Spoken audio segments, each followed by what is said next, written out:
Luis Fernando Piedra Coppel es consultor de comunicación corporativa y gestión de la reputación, comunicador empresarial e institucional ecuatoriano con 20 años de experiencia en intangibles, empresariales e institucionales, identidad, cultura, marca, imagen y reputación mediante la gestión estratégica de la comunicación corporativa, branding, desarrollo sostenible, responsabilidad social, corporativa y asuntos corporativos. Generador de estrategias de comunicación corporativa replicadas en varios países de Latinoamérica, Europa, Asia y África. Además, licenciado en Comunicación Social con especialización en redacción creativa y publicitaria, título otorgado por la Universidad Casa Grande de Guayaquil, posee una especialización en Management otorgada por Duke Corporate Education y adicionalmente es magíster en Dirección de Comunicación Empresarial de la Universidad de las Américas. Hoy contamos con la presencia de este gran invitado aquí en nuestra clase.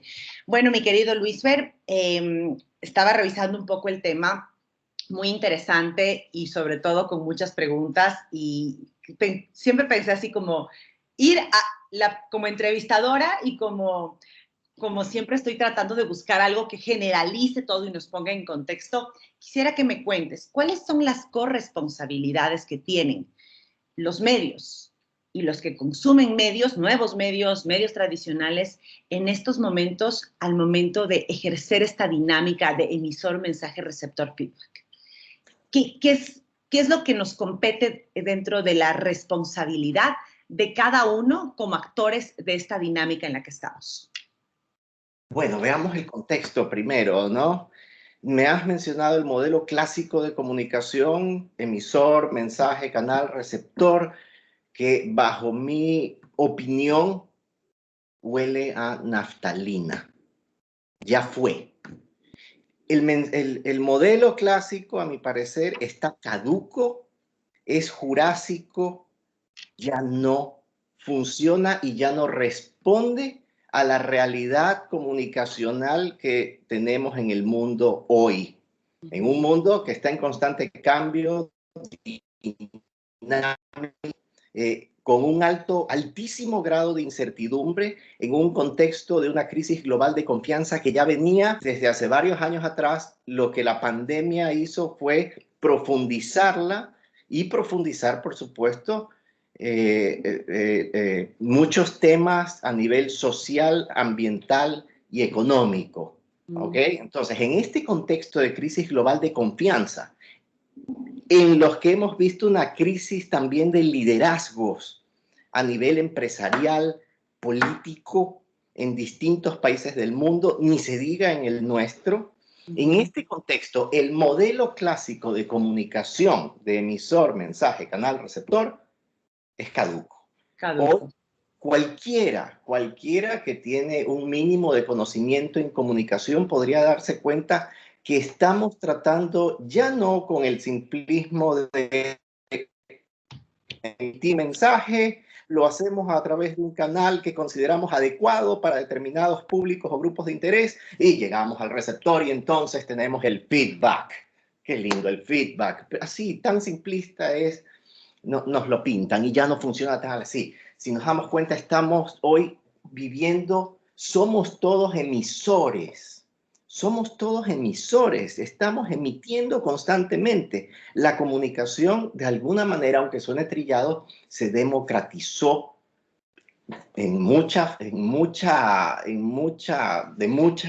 con mucha fuerza a través de las redes sociales. Ahora, las redes sociales no son la panacea. Mucha gente dice, mira, es que los medios de comunicación van a desaparecer. Yo no lo creo. Van a tener que ajustarse a los tiempos y yo creo que van a tener que convivir. Hace 60, 70 años cuando apareció, hace 50, 60 años cuando apareció la televisión, escuchábamos a mucha gente como hoy que decía, mira, el cine va a desaparecer porque ya lo tenemos en la casa y tal. Igual ocurre ahora, ¿no? Yo creo que va a llegar un punto en que van a tener que convivir. Los medios de comunicación hoy están teniendo que ajustarse al mundo digital, al mundo de la inteligencia artificial. Yo no sé si ustedes han tenido la oportunidad de ver este documental maravilloso en Netflix, que es El dilema de las redes sociales, que nos dicen, mira, es que hay mucha gente que dice que la inteligencia artificial es lo que va a venir de aquí a unos cuantos años. No, la inteligencia artificial ya está ahora con nosotros. Lo que pasa es que Mucha gente no se ha dado cuenta, no nos hemos dado cuenta. Entonces, en este contexto, en donde hay tantos emisores, hay un exceso de información. A mí me da mucho chiste cuando escucho a algún empresario, algún jefe departamental en una empresa que dice, ah, mira, es que no estamos comunicando lo suficiente, pero ¿de qué me está hablando? Hay un exceso de información. Estamos sufriendo de infobesidad. Y en este océano de información, las marcas no necesariamente realizan las estrategias más adecuadas para poder llegar a sus grupos de interés, las marcas y empresas. Entonces empiezan a comunicar en exceso y esto se pierde. En ese contexto, por supuesto, todo lo que está ocurriendo a nivel económico, político, social, lo que son los ámbitos, lo que son los, digamos, los contextos sobre los cuales el DIRCOM, el comunicador corporativo, trabaja, que son el económico, el ambiental, el político y el social. En este contexto, por supuesto, hay una corresponsabilidad. Hay una corresponsabilidad porque son los medios de comunicación, en este caso, los que deberían tener la responsabilidad de informar. Y recordemos y quedémonos con esto de la ética. La ética por delante, por atrás, en los costados y transversalmente, en la profesión del comunicador empresarial y en la profesión del periodista, que son dos cosas distintas, ¿no? Pero la ética tan mancillada, ese conjunto de normas, de características que deben regir a una empresa, lo que podría, desde una corriente filosófica que podríamos decir, nos indica lo que está bien y lo que está mal. Ahora, eso, por supuesto, también no nos metamos en ese ámbito porque entonces ya... Claro, nos vamos de largo. Luis, qué interesante lo que acabas de decir, es verdad. Yo había escuchado infodemia, pero no infoobesidad, ese término me resulta nuevo y es cierto. Ahora, hablando desde la parte empresarial, dentro de la responsabilidad justamente social, hace una semana tuvimos a Camila Hernández en esta clase. Ella bueno, pues ocupa un cargo muy importante en Deloitte y nos contaba justamente de esta gran brecha que ha generado la pandemia hacia los objetivos, hacia el cumplimiento de esta Agenda 2030, ¿no? Y cómo se están reestructurando muchas cosas a manera de dashboard. Vimos cómo en qué países se cumplen esta como semaforización de qué tan cerca como estábamos. ¿Qué opinas tú al respecto? ¿Qué pasa con Ecuador a nivel empresarial en cuanto a esto? ¿Existe tú que ya estás en el día a día, donde suceden las cosas a nivel empresarial? ¿Qué pasa con esta responsabilidad social? ¿Ya la están tomando en cuenta? ¿Han aprovechado las empresas? ¿Se dieron cuenta de que en realidad la tienen que alinear a la estrategia del negocio? No.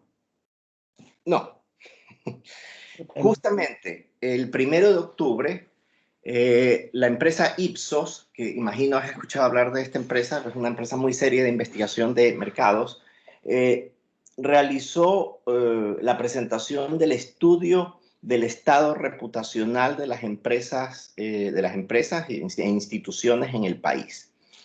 Y para resumirles un poco, la situación es muy preocupante, ¿no? Que esto refuerza incluso lo que dijimos al principio, la crisis global de confianza y la crisis de liderazgos, que sobre todo en los países de Latinoamérica es muy profunda. Vemos Chile, ¿verdad? Vemos que ya se han resumido las protestas. Aquí estamos también a nada de que ocurra nuevamente. Lo vivimos en octubre del año pasado. Parece haber una desconexión entre las empresas, de acuerdo a este reporte, y las necesidades y exigencias sociales y ambientales de los ciudadanos. Incluso una tendencia muy marcada, y esto es algo que yo vengo repitiendo desde hace algún tiempo, yo veo que nos encaminamos a pasos acelerados a un mundo en el que dejaremos de tener consumidores como los hemos conocido toda la vida para tener ciudadanos responsables. Las actuales generaciones y las nuevas, las que se vienen, tienen un concepto de ciudadanía responsable mucho más arraigado que las generaciones anteriores. Son capaces de dejar de consumir un producto o boicotearlo o afectarle su reputación, porque ahora pues es muy fácil contar la experiencia que tienes con un producto o con un servicio y en cuestión de segundos ya está dando la vuelta al mundo. Total. Las empresas están fallando en conectar con esas expectativas y esas necesidades, y esto ha afectado su credibilidad. Es decir, la sobreventa. Hay una frase, ¿no?, que dice, la gente ama comprar, pero odia que le vendan. Y esto es más o menos como cuando tú entras al almacén de ropa y entonces el chico o la chica que atiende ahí se te pega y tú te sientes incómodo. O la llamada a las 7 de la mañana de la empresa de telefonía móvil un domingo que te ofrece un plan. Si tú quieres un producto o un servicio, lo buscas. Claro. Esta es la tendencia. Pero de lo contrario es una invasión. Y esta sobreventa es lo que está ocasionando esta falta de confianza, por lo menos en las empresas, en los productos, en los servicios. Entonces, el sector empresarial ecuatoriano, de acuerdo a este estudio realizado por Ipsos, tiene tremendas oportunidades para fortalecer su reputación, porque simple y llanamente la gente ya no les está creyendo. El concepto de persuasión, caput, fue publicidad. Papá, mamá, ¿por qué me quieres vender que estás trabajando o que le estás dando la canasta de no sé qué cosita a la población? ¿Qué será que está haciendo en el fondo? La gente sospecha sistemáticamente de todos y de todo. Ni te cuento el sector político. Me imagino, ese ya lo vamos a tocar así igual como a breves pinceladas más adelante. La reputación es uno de los, yo creo que de los puntos que siempre se debe tomar en cuenta, caminar y estructurarnos hacia eso. También había leído un poco acerca, imagínate ya la comunicación interna, ¿no? Con tantos despidos, Luisfer, con tanto hermetismo de las empresas de no comunicar, de guardarse las cosas, cómo se ha afectado el clima laboral también. Dentro de las organizaciones, dentro de las empresas, cómo se han destruido trabajos que tal vez ya se empezaban a sumar a empresas sostenibles para agrandar un poco más este espacio y ver la película completa. Internamente, ¿qué es lo que está sucediendo dentro de este tema a nivel corporativo? Mira, hay empresas y hay empresas. Hay empresas y la gente las reconoce. La gente sabe cuáles han sido las empresas que en el contexto, por lo menos, de la pandemia, estuvieron del lado de sus grupos de interés. Cuando hablamos de los grupos de interés, hablamos de los trabajadores, de los clientes, de los proveedores. No nos olvidemos, los proveedores son aliados estratégicos de las empresas. Los proveedores hacen que las cosas pasen dentro de una empresa, ¿no? Gobiernos locales, gobiernos seccionales, medios de comunicación, en fin, dependiendo del sector, cuál es el grupo de interés. ¿Cuáles son las empresas que estuvieron con sus grupos de interés y cuáles son las empresas que los abandonaron? ¿Cuáles fueron las empresas que tomaron la ley y la movieron a su antojo para realizar despidos? ¿Cuáles son las empresas en el contexto de la pandemia y con esta excusa bajaron la calidad de sus productos o le subieron el precio a sus productos, abusando de una posición de mercado o abusando de la alta demanda que tal o cual producto pudo haber tenido para subir precios? Esto nos habla de un sistema que ya no está funcionando. Ya no está funcionando porque la gente se da cuenta, la gente tiene más medios para darse cuenta y la comunicación está mucho más democratizada. En este contexto que te hablo de emisores, ¿no? En el ámbito de la responsabilidad social corporativa en nuestro país, yo estoy viendo todavía que se confunde mucho lo que es responsabilidad social con filantropía. Y ojo, no estoy diciendo que la filantropía es mala o es menos. Tiene diferencias. El hecho es que la filantropía resuelve problemas sociales en un corto plazo. ¿Ok? Imaginémonos la situación crítica del terremoto del 2016 si no hubiese existido la filantropía empresarial. Hubiese sido terrible. ¿Por qué? Porque necesitabas resolver en ese momento, entregar, por ejemplo, comida. Hubo empresas que hacían donaciones de comida. La filantropía se basa en la caridad, en las donaciones. Pero esto eventualmente no es sostenible. No es sostenible. y no le permite a la empresa tampoco conseguir una licencia para operar en los contextos en los que funciona. El modelo de responsabilidad social dentro del esquema del desarrollo sostenible es sostenible porque se piensa a largo plazo y se piensa en generar desarrollo en las comunidades o en las sociedades que están alrededor de una empresa para que luego de un camino de acompañamiento ellos sean los dueños de su propio crecimiento y desarrollo. Claro que sí, en toda esa cadena de valor, ¿no? Yo les he puesto a los estudiantes en algunas clases estos ejemplos de cómo funcionaría esa cadena de valor, que de ahí justamente fortalece esa estrategia. Pero sí, actualmente las empresas no están logrando diferenciarlo. Están diciendo, bueno, yo me porto bien con la sociedad y yo hago la fiesta de Navidad y le entrego a esta fundación las fundas de caramelos. Sí, pero ¿qué estás resolviendo al final? ¿Qué resuelves? Esa es la pregunta fundamental que empresarios y empresas y los futuros comunicadores se tienen que hacer, ¿no? ¿Lo que estás haciendo es sostenible o es una flecha tirada al aire? El apaga incendios. Luis Fer, la pregunta del millón, chicos, ustedes ya pueden empezar a preparar todas sus preguntas, por favor, para que alcancemos, porque es un grupo bastante grande. Cualquier empresa. Aquí estamos hablando, cuando decimos empresa, la universidad, los medios, Nestlé, o sea, estamos la banca globalizando, ¿no? Cualquier empresa, Juan, Luis Fer, que diga que tenga 10 años o que tenga un año, even pymes, incluso pymes, y te diga, quiero tener una estrategia de responsabilidad social. ¿Por dónde empieza?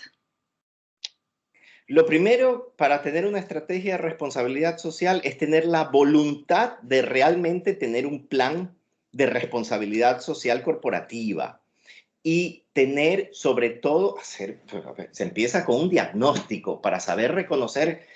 La responsabilidad social tiene que estar vinculada al ADN de la compañía. Es decir, una empresa,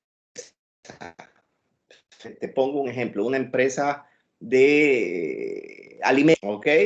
Una empresa de alimentos o una empresa tecnológica, una empresa tecnológica, de teléfonos celulares. ¿Cuál sería un objetivo de responsabilidad social que esté alineado a su ADN? Pregunto a la clase. Chicos. Claro, Movistar, CNT. ¿Qué tendría sentido, por ejemplo, como plan de responsabilidad social corporativa en ellos? Ok, tengo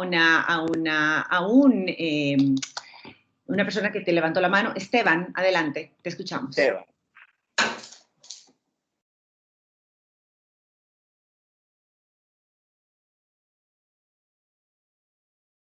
Esteban, te escuchamos.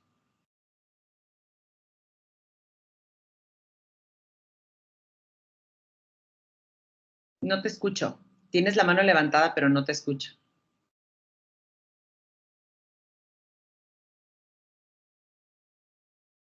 ¿Alguien más que quiera participar? No te escucho, Esteban. Si quieres, puedes preguntar en el chat y le leo a Luis Fernando porque no te oigo. No sé si tienes el micrófono desactivado de tu computadora. Vamos pensando en, por ejemplo, esta empresa de telecomunicaciones. ¿Cuál sería un plan de responsabilidad social alineado al ADN de esta compañía? Pensemos en una empresa de alimentos, de producción de alimentos, ¿ok? Para que lo vayan pensando, ¿ok? Lo importante es vincular el ADN de la compañía con con el verdadero compromiso de realizar una estrategia integral de responsabilidad social corporativa. Lo primero es la voluntad, ¿no? Lo primero es la voluntad. Y la voluntad viene desde el presidente ejecutivo o desde el gerente general. Si no existe esa voluntad, quédese nomás entregando canastas en Navidad. No se meta en ese tema, porque luego la gente lo va a reconocer y va a valorar su conducta corporativa y valorar sus acciones en ese contexto y entonces le podría ir muy mal. Ujú. A ver, no sé qué pasó con el estudiante que quería participar. Chicos, voy a tener que seleccionar entonces a una persona para que nos dé un ejemplo y se puedan activar. Martina. Nikki, antes de decir mi ejemplo, Esteban creo que está diciendo en el chat que las empresas de alimentos podría ser que las personas tengan acceso a alimentos básicos. Ah, perdón, sí, ahorita me salió a mí. Gracias, Martí. Esa es la respuesta que te da el estudiante Luis Fernando. La empresa de alimentos tiene la responsabilidad en su negocio de entregar alimentos, de alimentos básicos de calidad. Hablemos en la cadena de valor. ¿Cómo puede una empresa de alimentos generar crecimiento en su cadena de valor? Aquí tenemos a otra participante. Adelante, Salomé. Pregunta podría ser tal vez entregando primero los productos de calidad frescos y que sean agradables para el consumidor. Así se puede generar un de boca en boca y así puede alcanzar más, no sé, más popularidad, por así decirlo.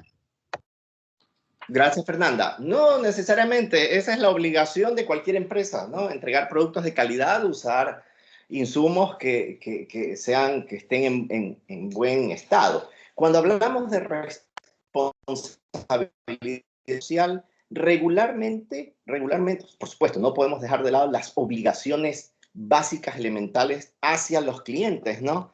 Pero hablemos de responsabilidad social para generar crecimiento y desarrollo en la cadena de valor. Una empresa de alimentos, por ejemplo, podría ser...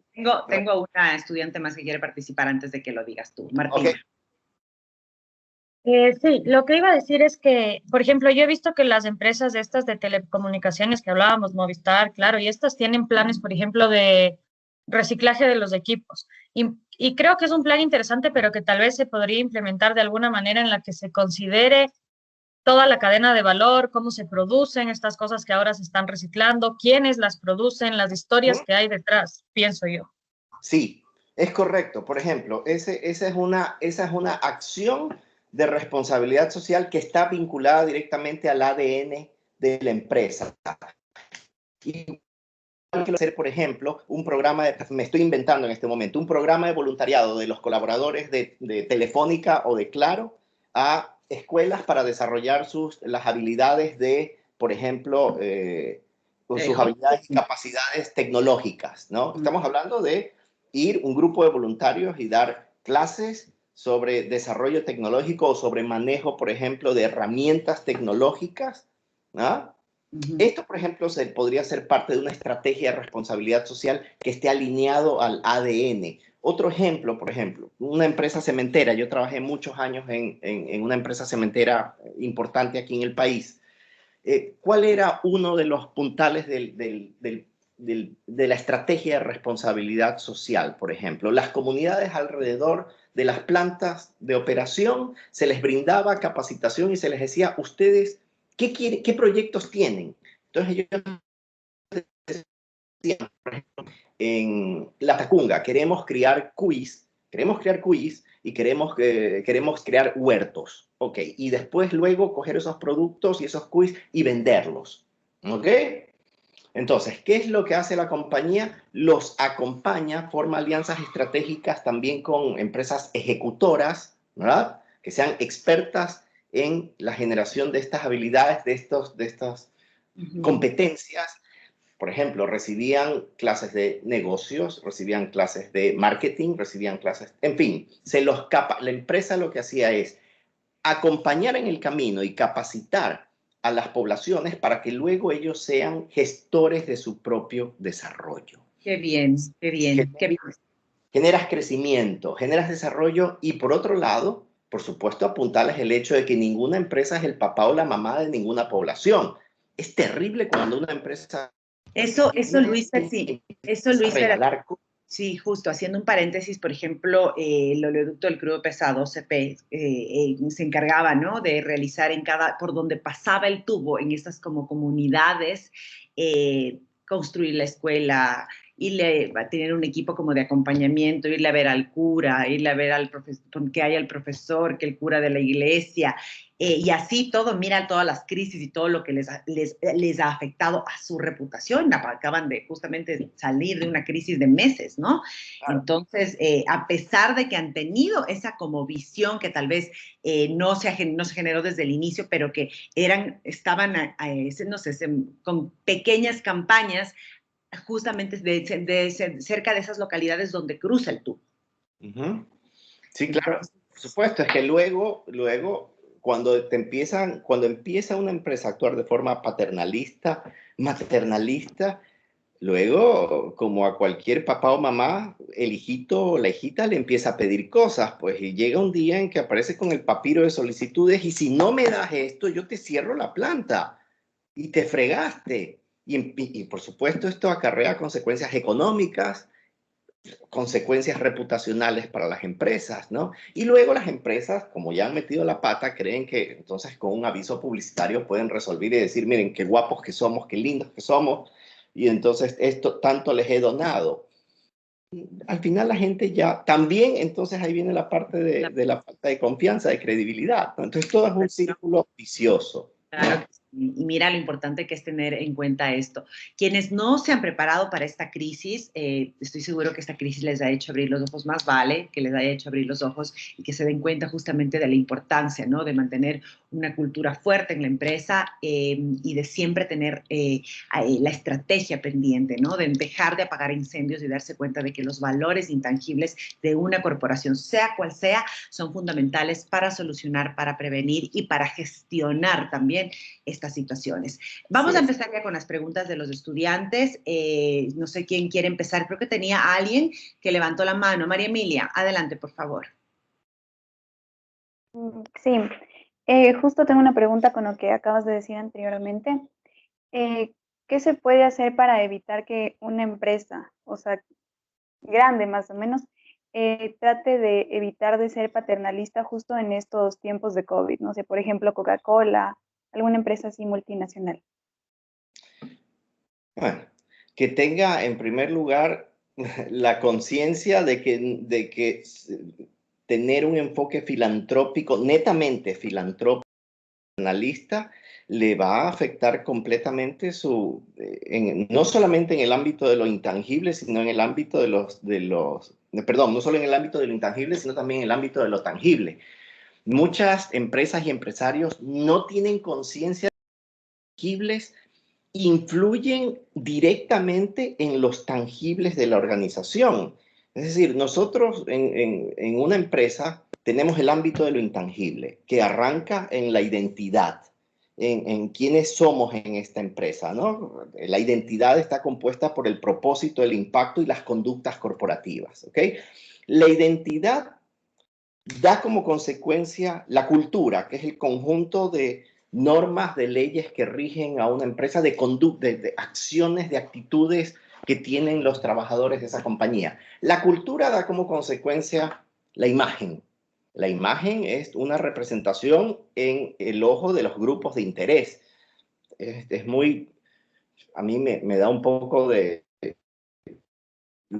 Cuando escucho a algún comunicador por ahí que dice, ay, es que voy a trabajar en la imagen de la compañía, voy a mejorar la imagen de la compañía.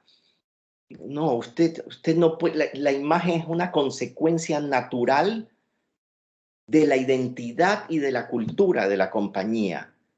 Y ese es justamente el problema, concentrarnos en trabajar la imagen, seguir creyendo que, como el comercial de televisión decía, la imagen es todo. No, la imagen no es todo. Vivimos en una cultura de apariencia que tiene que terminar.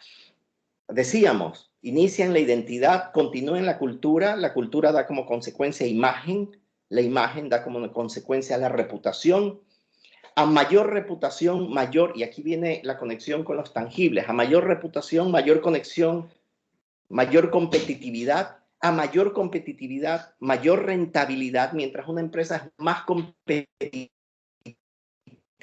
por supuesto, es más rentable y a mayor rentabilidad, mayor sostenibilidad, capacidad de permanecer, de estar presente en el tiempo, ¿ok?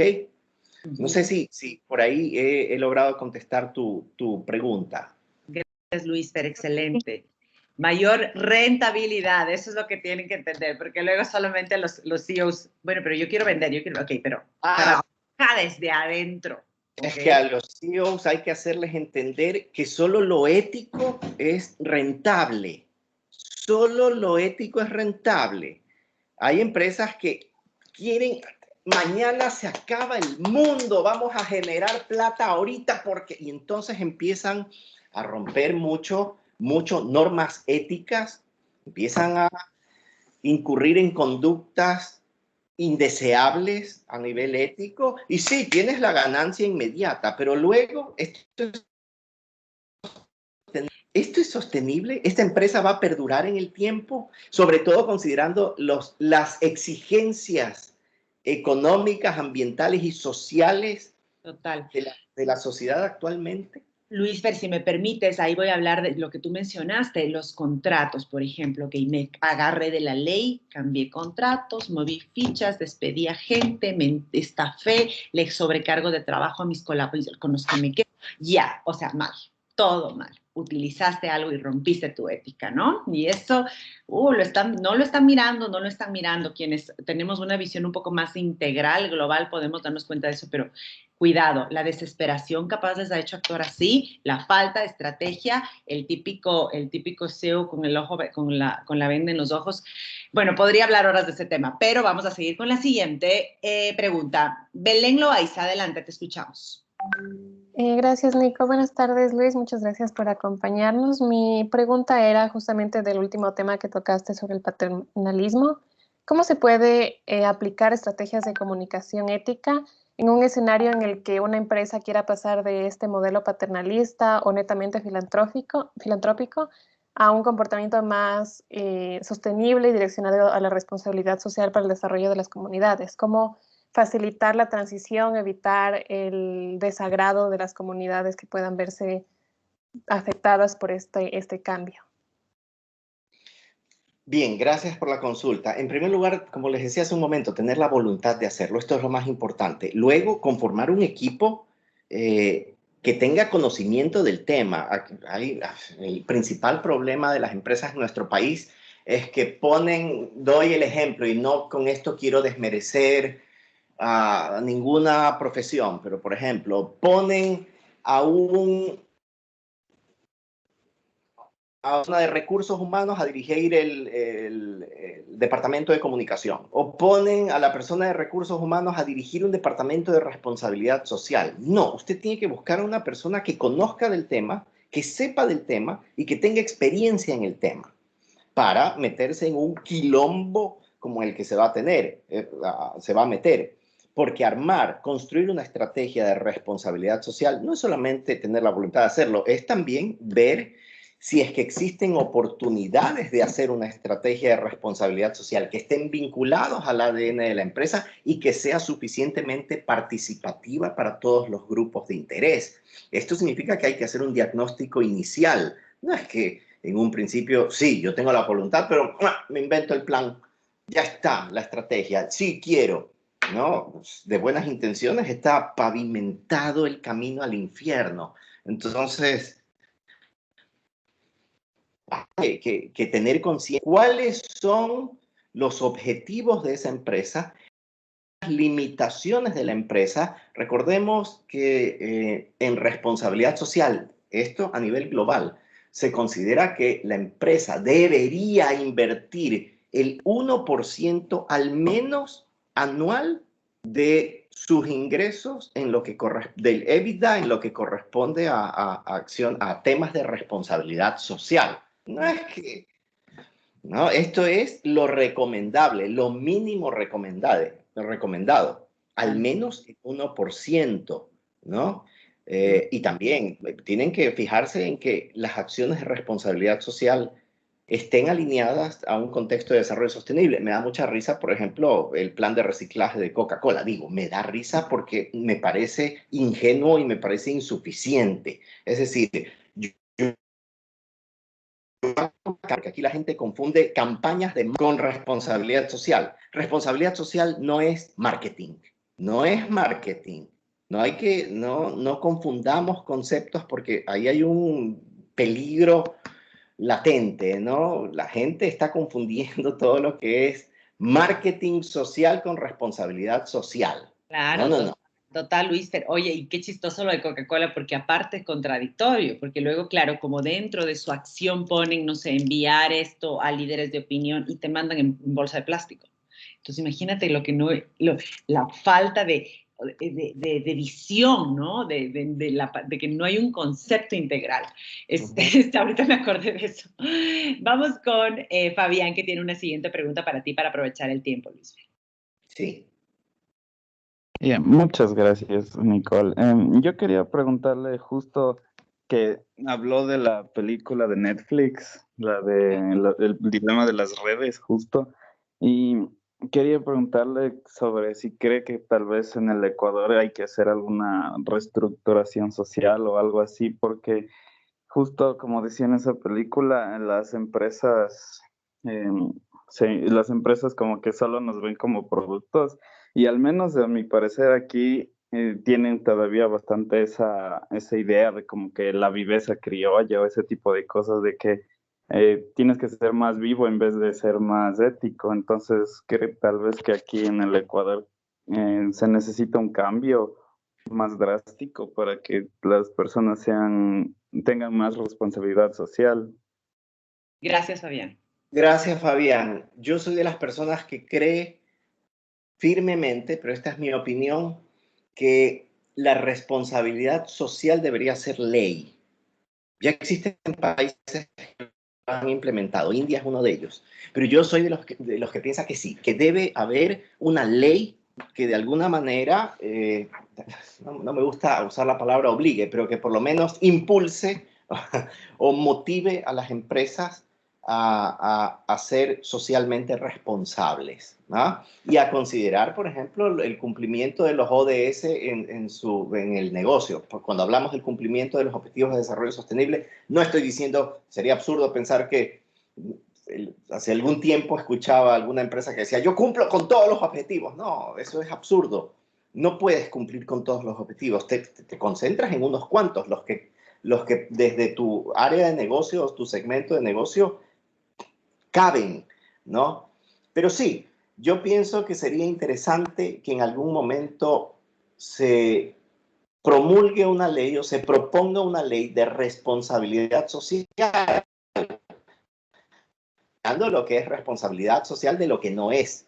¿Qué no es responsabilidad social? Responsabilidad social no es gasto social, no es beneficencia, no son donaciones, no son auspicios, no es caridad, no es mecenazgo, no es marketing y publicidad, no es ni colaboración ni obligación, no es una respuesta reactiva y no es una apuesta coyuntural. Lo que sí es inversión social, es un eje estratégico que las empresas que lo implementan se convierte en un eje estratégico y transversal, es generación de valor compartido, es una ventaja competitiva, es un sistema de mejoramiento continuo, es un generador de bienestar para lograr el bien común que tanta falta nos hace pasar de este modelo individualista al modelo de inteligencia colectiva colaborativa. Es retención y obtención de personal calificado, es acceso a nuevos mercados y clientes, es apropiación de los trabajadores y los grupos de interés y es satisfacción de clima laboral. Tener claro lo que no es y lo que sí es. Claro, ok. Qué claro valga la redundancia, mi querido Luis Fer. La siguiente pregunta, Raquel. Adelante. Hola, Luis Fer, ¿cómo estás? Muchas Hola. gracias por venir. Y mi pregunta va ligada más al tema que mencionaste sobre la infobesidad. Y básicamente, mi pregunta es, ¿cómo dosificar toda esta información que le llega a la empresa y cómo comunicar esta información y cuál sería la información oportuna a comunicar? Es decir, si crees que hay algunos puntos principales a rescatar en este mar de información al que nos enfrentamos. Justamente, gracias por la consulta. justamente conocer a los públicos, conocer a los grupos de interés, saber en qué aguas estás pisando. Mucha gente cree que conoce a los grupos de interés y sin embargo realmente no se toma la molestia de hacer investigaciones, mucho menos los comunicadores. Se espera que los comunicadores basen toda su estrategia de comunicación en una profunda investigación de los grupos de interés para saber cuál es el estado de las cosas, ¿no? Entonces, a partir de esto, elaborar una estrategia que vaya acorde a las expectativas y necesidades. ¿Qué es lo que más se busca? A principios de año, Corporate Excellence, que les recomiendo que sigan esa página en LinkedIn, sacó un estudio de los top 15 aprendizajes y yo me quedé con unos cuantos, ¿no? El uno era la incertidumbre, lo que les hablaba, y la mudanza hacia las instituciones, la evolución hacia una ciudadanía más responsable y activista. Quédense con esto. Presenciamos una evolución hacia lo que les decía, pasar del modelo de consumidores. De hecho, yo he pensado esto durante muchos años y cuando vi este estudio dije, wow, por fin ha quedado sentado, por fin alguien más lo pensó, alguien más lo dijo y sobre todo lo investigó. Presenciamos una evolución hacia una ciudadanía más responsable y activista y las empresas no se están alineando con esa tendencia. Cuidado, cuidado. Crece el interés, esta es otra tendencia, crece el interés por la inversión sostenible y responsable. Las empresas no se están alineando, no lo están viendo. ¿Por qué? Porque en el ejercicio profesional, en el ámbito ecuatoriano, el comunicador corporativo no se ha posicionado adecuadamente. Es el chico, la chica que está ahí en el Departamento de Recursos Humanos, emitiendo mensajes, siendo antena repetidora de lo que alguien más le ordena, en lugar de tener suficiente aplomo, en lugar de construir su propia reputación y posicionarse en el interior de la empresa para poder ejercer el rol de asesor reputacional, ¿no? Entonces, desde las empresas que no se alineen, hacia esta evolución a una ciudadanía más responsable y activista, muy probablemente no durarán mucho tiempo. Ya el profit over people no funciona, no es suficiente. Ahora es el people over profit.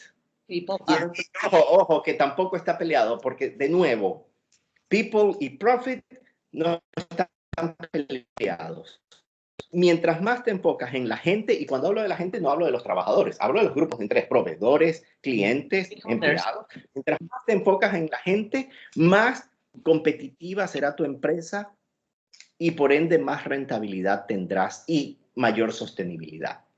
Wow, a veces muchas empresas, me voy a atrever a ser un poquito infidente, empresas de comunicación que hacen comunicación y hablan de eso justamente externamente con sus públicos externos, emiten eso, pero se olvidan de lo más importante, gestionar su ADN con sus públicos internos, ¿no? Y luego se ven grandes huecos, grandes vacíos, porque no toman en cuenta justamente este comunicador corporativo, Luis Fernando. Vamos ya a la última pregunta.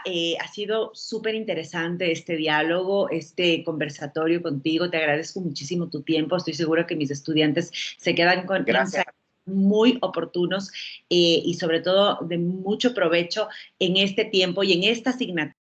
Como yo digo, siempre cambia, ¿no? Evoluciona, es mucho de la actualidad, no es una cosa que puedes ir y buscar libros antiguos en la biblioteca o esto, sino es mucho de lo que está pasando allá fuera de las aulas, en este caso del aula virtual. Me voy con Daniel. Daniel, tú tienes la última pregunta, los demás se quedaron 3 más, lo pueden hacer luego por interno y bueno, igual queda la calificación activa, pero vamos con la última ya con el micrófono abierto. Daniel Alejandro. Muchas gracias, Nicole. Bueno, buenos días, Luis Fernando. Mi pregunta era con respecto a lo último que dijiste, de aquellas empresas que directamente no tienen mucho la intención de realizar actos de responsabilidad social. Ya no tanto te lo pregunto desde un enfoque de business, digamos, en negocios, sino más bien desde un enfoque más ético, personal. ¿Qué piensas justamente de estas empresas que directamente no les interesa realizar actos de responsabilidad social? Bueno, están en libertad, cada empresa está en libertad de elegir si lo hace o no. Incluso hay empresas que tienen la buena intención, pero son suficientemente honestas consigo mismas. Digo, cuando hablo de empresas, recuerden ustedes que una empresa es un papel, ¿no? Es la constitución de un papel. Una empresa es nada. La empresa está constituida por gente. Cuando hablamos de empresas, hablamos de personas, ¿no? Y hay ejecutivos, hay empresas que muy honestamente, transparentemente, como deben ser, dicen, no, mira, yo no me quiero meter en este tema, no tengo la capacidad para hacerlo, no tengo los recursos para hacerlo, si lo quisiera hacer, me tendría que meter para hacerlo bien, si no, mejor no lo hago. Y esa es una sugerencia, ¿no? Ok, si lo va a hacer bien, hágalo. Si no lo va a hacer bien, no lo haga. No caigamos en la sociedad del sándwich de jamón con queso. No busquemos empresas sándwiches de jamón con queso y no busquemos gente sándwich de jamón con queso. Que cumple, que cuando uno ya no tiene nada más que comer, pues se prepara un sándwich de jamón con queso y es suficiente, lo llenó y ya estuvo. No, no es un plato delicioso, pero cumple su objetivo. El problema es que vamos a una sociedad cada vez más sándwich de jamón con queso, más mediocre, a eso me refiero, ¿no? Entonces, si no lo va a hacer bien, no se meta en el tema. Si lo va a hacer bien, lo celebro, ¿no? De hecho, una de las tendencias, de hecho, que no debería ser tendencia, debería ser ya un hecho, ¿no? Las organizaciones están avanzando muchísimo en temas de inclusión y diversidad, e inclusión, y esto es como un elemento de diferenciación. Eso sí, por supuesto, tienes que tener mayor presencia a nivel de ser empresa inclusiva. Va alineado directamente a las expectativas y necesidades de los grupos. Pero miren, si es que la empresa no tiene los recursos, no tiene el interés, pues que mejor no lo haga. Ahora, vamos a ver también en el contexto tan cambiante, en el mundo tan cambiante, luego qué va a pasar con esas empresas, ¿no? Fíjense ustedes que cosas tan básicas, ¿no? Como lo que estamos viviendo ahora, el teletrabajo, ya existían las herramientas. Lo que ha hecho la pandemia es forzar a las empresas a ponerlas en práctica. ¿Ah? Entonces también yo veo cosas positivas aquí. Espero que muchas de las cosas que estamos viviendo hoy se mantengan. Para las empresas implica un tremendo ahorro. Para la universidad de los hemisferios, para la universidad de ustedes, implica un tremendo ahorro, consumo de agua, consumo de electricidad, ¿no?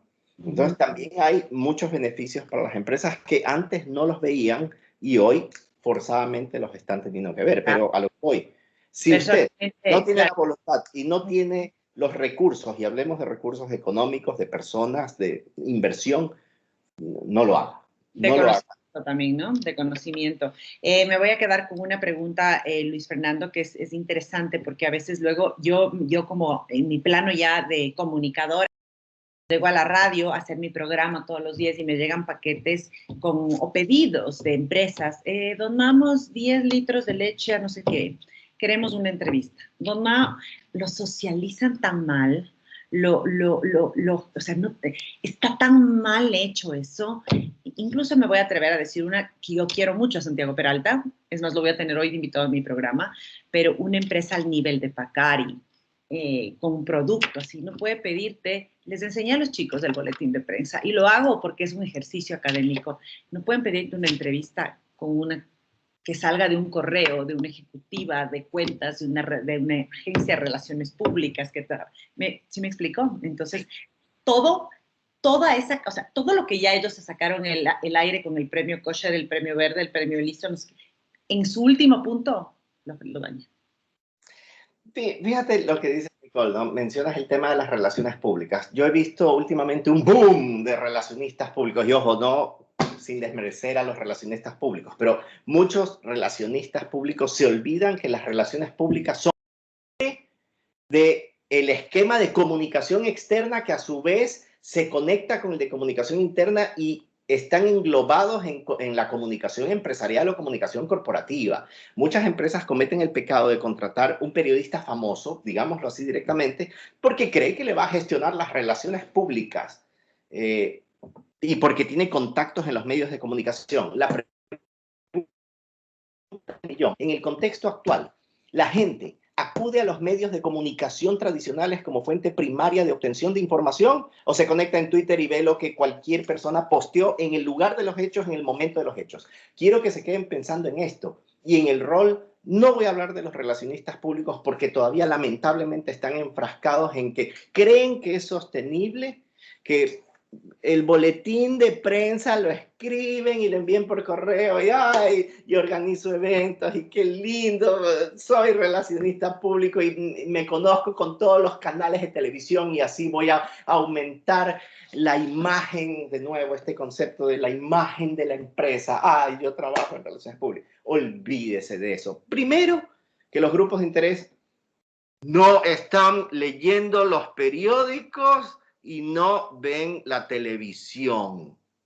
Lamento decirle esto a los relacionistas públicos. Eventos, bueno, si son eventos virtuales, los celebro, porque ahora la tendencia va por otro lado. Yo conozco amigas que un grupo de una empresa que se encarga de realizar eventos y ahora ha pasado su modelo de negocios a hacer eventos online. Claro. Pero han tenido que ajustarse, ¿no? Entonces, el concepto de medios de comunicación, yo estoy seguro, creo que llegará, ya estamos en un momento en que las empresas se pueden conectar directamente con los grupos de interés sin necesidad de pasar o de buscar al mensajero, que son los medios de comunicación. O los relacionistas públicos empiezan a estudiar y a trabajar más sobre comunicación empresarial o se van a quedar ahí, varados en el tiempo y en el espacio porque ya no van a tener espacio donde trabajar. Mi opinión personal, la conexión ahora es directa entre empresa y grupos de interés. ¿Para qué necesito al intermediario? ¿O quién ha visto una nota de televisión? Los únicos que hacen notas sociales de empresas son Telerama. Luego, ¿quién? ¿A qué canal de televisión le importa? La pregunta del millón es, ¿por qué yo tengo que ver un programa o un noticiero en un horario cuando puedo meterme a YouTube y lo veo a la hora que me da la gana o veo la película o la serie que me da la gana en Netflix y tal? Los canales de televisión no están entendiendo lo que está pasando. Todavía están pensando en el rating y creen que esto es sostenible. Y eso es tenaz, mi querido. Y eso no solo los canales, sino los medios tradicionales. Luis Fernando, gracias por estar con nosotros. Ha sido increíble, hemos aprendido tanto. La clase está grabada. Si necesitas la copia, María Emilia, que es la asistente de cátedra de esta materia, se contacta contigo y luego yo te llamo y te escribo un mensajito con mucho cariño. Gracias por estar aquí. En verdad que hemos aprendido mucho. Y no sé si la gente te puede leer en LinkedIn, te puede leer en Twitter, donde pueden seguir todo lo que tú escribes, el contenido que compartes, que es interesante. Sí, pueden seguirme en LinkedIn con mucho gusto. Y bueno, también te quiero agradecer a ti, Nicole, le quiero agradecer a María Emilia también, que estuvimos en contacto coordinando esta visita, como yo lo digo. Y encantado, me ha encantado compartir con todos ustedes, hablando sobre lo que más me gusta, que es comunicación, responsabilidad social. Y les pido que sean los evangelizadores de una comunicación responsable, alineada a el modelo sostenible. De lo contrario, de aquí a algunos años no va a haber planeta en donde tengamos espacio para trabajar. Tal cual. Oye, cuando vengas a Quito, invitadísimo a los 2.800 metros de altura de la ciudad. La universidad está cerquita del Pichincha, así que bueno. Te mando un abrazo. Gracias por estar aquí. Que tengan buen día. Cuídense. Muchas gracias.